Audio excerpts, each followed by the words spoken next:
Estamos ya con el excontralor Marcelo Merlo. Muy buenos días y bienvenido a nuestro programa. Bueno, usted es uno de los 11 miembros que integrará esta comisión, esta veeduría especial, que hará un examen de la deuda pública interna y externa de los últimos 5 años de Rafael Correa. ¿Qué expectativas debemos tener los ecuatorianos frente a este proceso que va a realizar esta comisión integrada, vale la pena decirlo, por miembros absolutamente probos e intachables?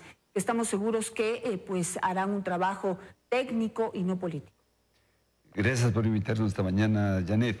Bien, el señor Contralor General el día de ayer, al instalar esta reunión de trabajo, dejó en claro 2 hechos. Lo primero, la auditoría de la deuda pública es una tarea exclusivamente de responsabilidad de la Contraloría General del Estado. De tal manera que desde ese punto de vista, la veeduría que se ha constituido, lo único que va a hacer es estar en contacto con los auditores de la Contraloría para atender inquietudes que ellos tengan, trasladar a este grupo de auditores, que son profesionales muy solventes, se supone, inquietudes que tengamos los veedores, a fin de que esta veeduría, como decía el doctor Pablo Celi el día de ayer, responda a las necesidades que el país demanda.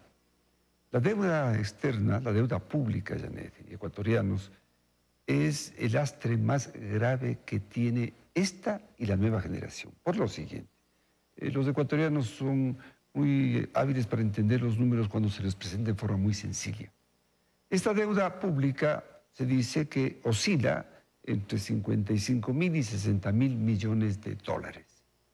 En el Ecuador habemos más o menos 4.000 familias. Poquito menos. De tal manera que cada familia ecuatoriana, y nos referimos a familias de personas pobres, de indigentes, de personas ricas, de medianamente... De todo nivel. De todo nivel, clase media, media, alta, etcétera. Cada familia ecuatoriana, este momento, hereda del famoso correísmo de la década perdida, nada menos que una deuda de $16.000. O sea, cada ecuatoriano que nazca ya nace endeudado. Nace endeudado. Si la familia tiene 2 miembros, imagínense si tiene 1 miembro, etcétera. Pero cada familia, porque yo voy a la familia. Eso significaría que si tiene una deuda que tiene que pagar más los intereses, ojo, este momento el corte puede ser más o menos 60.000 millones, pero esta deuda pues tiene intereses que se van incrementándola, de tal suerte que prácticamente para una familia que está en el nivel de salario básico unificado, necesita 4 años para pagar esta deuda. El señor Lazo decía con mucha razón en su momento, la situación económica del país heredada del correísmo es terrible. Entonces, desde ese punto de vista, la auditoría que está haciendo la Contraloría es muy importante. Ahora, lo que se quiere determinar son 2 cosas puntuales. Verificar el cumplimiento de disposiciones legales. Detengámonos allí. ¿Qué ilegalidades se pudieron haber cometido? Bueno, el procedimiento para contratar una deuda pública está regulado por la ley. Hay un artículo de la Constitución, Janet, que lamentablemente muy pocos ecuatorianos lo han leído. Al extremo que inclusive en varias charlas que he tenido en universidades, profesores constitucionalistas, dice, si ha habido este artículo. Me voy a permitir, si usted me da ese tiempito, ¿por qué este artículo? En Montecristi, usted recordará, dijeron, vamos a poner fin a ese pasado oprobioso en el que se destinaron los recursos del Estado, y dijeron, de aquí en adelante eso no va a ocurrir. Y escribieron un capítulo que se llama Endeudamiento Público. Y en este capítulo se dice, el endeudamiento público, hablamos de la auditoría al endeudamiento público, se sujetará, imperativo, a las siguientes regulaciones. 1, se recurrirá al endeudamiento público solo cuando los ingresos fiscales y los recursos provenientes de cooperación internacional sean insuficientes. Se velará que el endeudamiento no afecte a la soberanía de los derechos del buen vivir y de la naturaleza.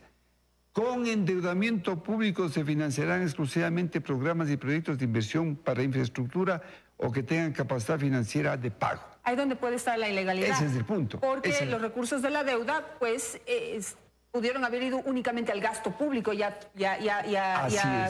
sostener la farra que se pegaron los 10 años. Usted ya me dio la respuesta. Es obvio que con este endeudamiento público lo que se ha hecho es prácticamente hacer gasto corriente, porque si, por ejemplo, en el presupuesto que heredó Lenín Moreno, los gastos de inversión se mantienen en niveles inferiores a los de años anteriores, y los de este año, en el presupuesto del 2018, que es la consecuencia de la herencia del presidente Moreno de la farra correísta, van a ser 2.000 o 3.000 millones menos los gastos de inversión. Entonces el endeudamiento que se sigue realizando, que se realizó el año antepasado, etcétera, va para gasto corriente. Entonces, la legalidad, pero hay algo más que va a hacer esta auditoría, ¿no? En la auditoría de esta... Dice, determinar que los recursos de la deuda pública hayan sido presupuestados, recibidos, contabilizados y transferidos a los organismos ejecutores de planes y proyectos. Así es, dice legalidad, fuentes y usos de la deuda pública, ¿no? Esa es la veeduría. Es la auditoría que se está haciendo. Ahora, dentro de esas ilegalidades también esta comisión, bueno, esta auditoría que va a hacer, o este examen especial que va a hacer la Contraloría bajo la veeduría de esta comisión especial que se ha conformado, podría determinar, por ejemplo, si es legal o ilegal que la preventa petrolera, que en un principio no se está contabilizando como deuda pública, pero... Hay cuatro temas concretos que la Contraloría, los auditores... tiene en este momento en el trabajo que están realizando y que el señor Contralor lo hizo público ayer y está recogido en la prensa del día de hoy. 4 temas concretos. El primero tiene que ver con que en forma lo más abusiva, audaz, inadmisible, inmoral, perdone todos los adjetivos que podamos poner, en el año 2010 resuelven mediante acuerdos ministeriales declarar que todo lo relacionado con la deuda que se vaya contrayendo es secreto. Es secreto. De tal manera que prácticamente pues, los auditores de la Contraloría, cuando piden al Ministerio de Finanzas que entreguen información sobre la deuda, dicen, no, aquí hay un acuerdo por el cual han reglamentado o han interpretado el artículo 137 del Código Orgánico de las Finanzas Públicas. Este artículo preserva otro bien jurídico. Toda norma jurídica preserva un bien jurídico, es una regla universal que se aplica desde Cuba inclusive, cualquier norma. Este artículo lo que establece es que mientras se está negociando una deuda, no se puede poner en evidencia los términos en que se negocia esa deuda, porque ya ni sencillamente se corre el riesgo de que el competidor diga, bien, avanzó hasta aquí, negoció mal, negoció mejor y yo ofrezco mejores condiciones. Pero es mientras se negocia la deuda. Estos señores de finanzas, se supone, bajo las órdenes del señor Correa, ¿qué es lo que hicieron? Dictaron una resolución por la cual se mantiene la reserva hasta la culminación de la deuda. Hasta el pago. Hasta el pago, es decir, si una deuda es a 20 años... se mantiene la reserva. Lo que pasa es que lamentablemente se creyeron dueños de la información pública. Y no solamente en el tema de la deuda, sino ya vemos que en absolutamente todo lo demás. Por eso los periodistas no hemos podido hacer investigación a fondo y recién lo estamos empezando a hacer con la amplitud que se necesita. El otro punto del que usted mencionaba, ¿no? Claro, porque este ocultamiento entonces lo que pretendía y lo que se está descubriendo ahora que ocultaba era, por ejemplo, las pésimas condiciones en las que se hizo la preventa petrolera y la decisión absurda de no meter este endeudamiento o estos recursos en la deuda pública. Hay algo más, Janet, que tarde o temprano los auditores de Contraloría van a descubrir, o porque lo hacen en la propia auditoría o porque hay auditorías paralelas que se están haciendo al sector público.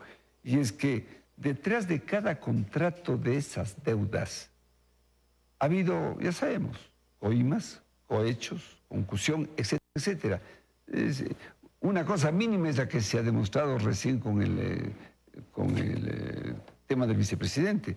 ¿Qué habrá detrás de todo lo demás? En todo caso, no olvidemos que ese endeudamiento que se ha contraído, suma nada menos que la deuda que aumentó desde el 2010. Hasta la fecha es más o menos 35.000 millones la que aumentó. Y lo que se ha gastado en educación en los 10 años del correísmo, 1.130 millones, en vialidad 9.873 millones, en electricidad esos famosos proyectos 11.274 millones y en salud 13.500 millones. Todo lo que se ha gastado, toda esa herencia, toda esa espectacular propaganda que hace el gobierno de Correa es inferior o prácticamente igual a la deuda que creció en esta forma arbitraria y posiblemente ilegal. Dentro de este examen también se determinará pues que la deuda interna también debe ser contabilizada, o se la va a seguir, o se puede determinar que esa deuda no importa, como dijo Carlos de la Torre, que si se le debe a la esposa, entonces eso no es deuda. La auditoría de la Contraloría necesariamente tendrá que determinar que no porque hay una disposición por la cual, entre comillas, como esta mañana decía, creo que el ex asesor jurídico de la presidencia, Alexis Mera, porque no vamos a distraer la atención respecto a que por qué se le notifica a Rafael Correa a pretexto de hablar de ese tema, de que cómo puede ser posible que se cuestione el que se ha incorporado la metodología del Fondo Monetario Internacional respecto a la contabilización de la deuda pública. Eso es irrelevante, Janet, porque efectivamente, el Fondo Monetario Internacional tiene que buscar metodologías. Y es obvio que cuando habla de esa metodología, se supone que los parámetros bajo los cuales se aplica esa metodología en todos los países del mundo son parámetros razonables. Aquí pues la cosa es totalmente al revés. Para terminar, señor Merlo, quisiera saber cuáles serán las consecuencias, porque eso es importante que los ecuatorianos sepamos. Se van a dar el trabajo de hacer este examen especial, hay ahora el compromiso de esta veeduría con 11 miembros absolutamente intachables, pero ¿qué consecuencias traerá este examen? Es decir, si se determina que hubo ilegalidades en el cumplimiento de disposiciones legales y que no se destinaron los fondos de la deuda a los presupuestos, a los proyectos de desarrollo, como dice la Constitución, ¿qué va a pasar? Bueno, la consecuencia de esta auditoría de la Contraloría es llana y sencillamente determinar qué nivel de legalidad o ilegalidad existe en cada uno de los contratos de crédito externo y de crédito interno que se han realizado en el país. Los usos que se ha dado a esos recursos. Y ahí se va a ver si es que fueron o no destinados, como manda la Constitución, a proyectos de inversión. Y si se encuentra que no, ¿cuáles van a ser se establecerán responsabilidades frente a los funcionarios que mal utilizaron esos recursos? Desde luego, tendrán que venir las glosas respectivas. Es muy importante, Janet, y esto porque a veces los criterios que se exponen en este excelente programa pueden dar lugar a que se piense que se está dando chance a que surjan problemas con los acreedores y que el riesgo país se aumenta por una mala interpretación de los hechos. La auditoría de la Contraloría General del Estado, cuya veeduría se nos ha encargado a un grupo de 11 ecuatorianos para fortalecer esa auditoría, tiene por objeto única y exclusivamente determinar la legalidad de la contratación de esa deuda, las fuentes y los usos que se ha dado. Los hallazgos, resultados de esta auditoría generarán responsabilidades exclusivamente a los funcionarios ecuatorianos. Porque un acreedor, pues, es un acreedor de buena fe y simplemente, ¿qué hicieron con el dinero que yo he dado? El problema allá de los corruptos de ese país. Es muy importante destacar. Con eso me quedo. Muchísimas gracias, Marcelo Merlo, por estar esta mañana con nosotros.